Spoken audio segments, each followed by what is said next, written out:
Muuqaalkan maanta wuxuu gaar u yahay keliya taageerayaasha kooxda kubadda cagta Gunners ayaa kadib bandhigii cajiibka ah ee Real Madrid iyo Champions League ay ku sameysay Arsenal ayaa weli doonaysa inay adkeyso kooxdeeda xilli ciyaareedka soo socda maadaama Arsenal 3 xilli ciyaareed oo isku xigto haatan ay malxiis ka tahay horyaalka English Premier League. Arsenal jaambaha waqtigan waxay joogtaa semi-finalka iyadoona ku aadan kooxda Gunners oo ku aadan horyaalka kooxda Paris Saint-Germain Germany, taas oo semifinalka kusoo wajahan Emirates Stadium. ilaa haatan lama ogo wax ay ku dhammaan doonaan iyo meesha ay Gunners ka gaari doonto Champions League, laakiin saadaasha ugu badan ayaa sheegaya Gunners inay tahay championka sanadkan ee UEFA Champions League. Gunners ayaa durba waxay suuqa u gashay xidiga tayo sare leh, taas oo ay ugu xifaaltami karto Champions League iyo sidoo kale horyaalka Premier League oo sanadihii ugu dambeeyay malxiis ka noqotay. Arsenal xidigaha haatan u calaamadeysan ayaa ka mid ah xidiga Lloris, kaas oo ka yaabsanaya dunida oo dhan waqtigan la joogo.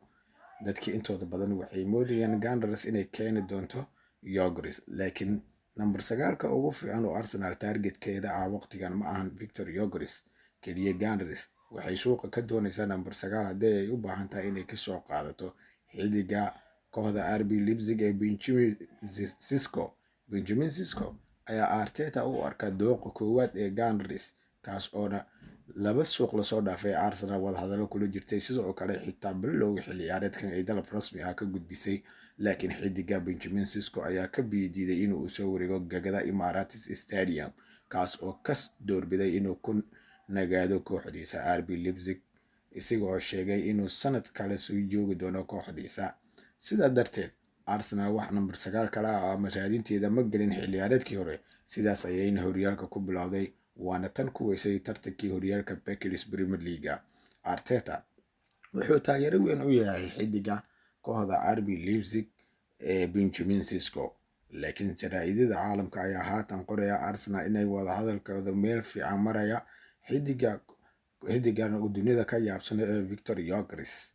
Arsenal Lloris iyo Benjamin Sesko labadooda midkood uu imaan doona gagada Emirates Stadium xilli ciyaareedka soo socdo.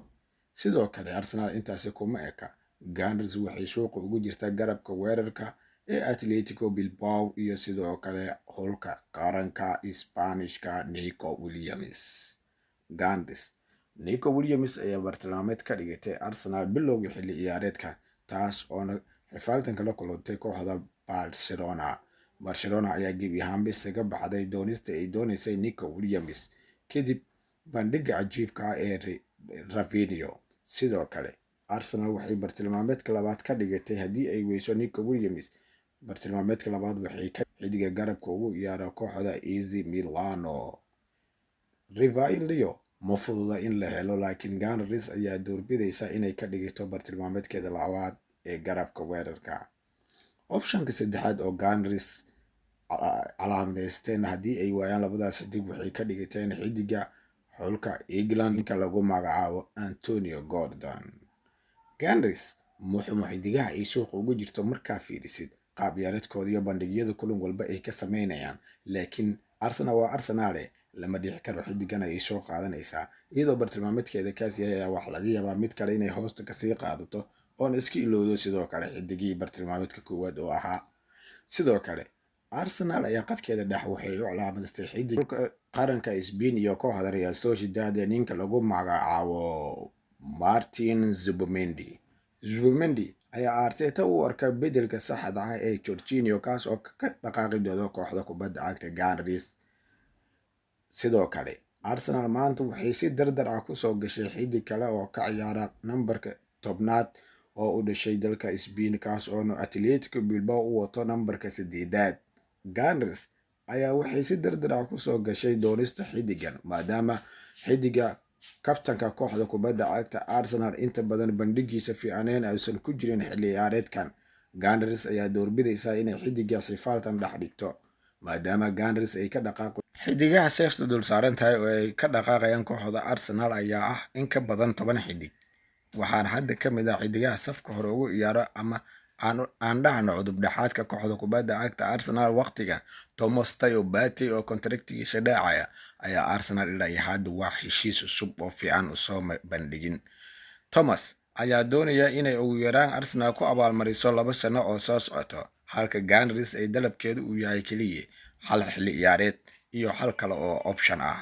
Laakiin Thomas sidaas ma doonayo, wuxuu doonayaa 2 xilli ciyaareed inuu kooxda Gunners ku sii nagaado iyo sidoo kale hal kale oo option u furan inuu sii joogi karo.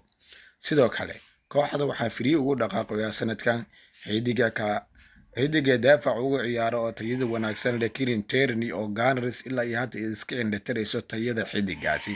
Si la mid ah, Arsenal waxaa ka dhaqaaqaya xidiga qadka dhexe ee heer Itaaliya Mr. Almistriano Jorginho.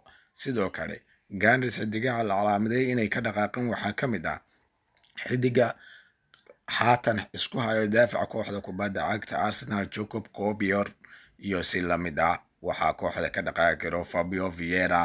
Si la mid ah waxaa kooxda kasii dhaqaaqi kara Reiss Nelson. Arsenal xidigaha tayada wanaagsan ay luminayso ma aragta, kaliya waxay doonaysaa inay kooxdeeda dib u dhis ka samayso. Gebi ahaanba kooxda kubadda cagta Arsenal ayaa noqotay koox cusub oo spirit cusub lasoo baxda. Dhammaadka UEFA Champions League, Gunners waxay ku samaysay Real Madrid ayaa cid walba la yaaban ilaa iyo haatan. Taas ayaana qof walba ku noqotay lama filaan.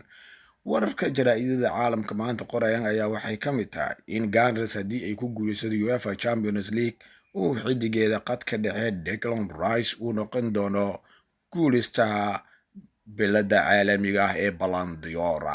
Dhegeystayaal daawadayaal aad baad u mahadsantahay.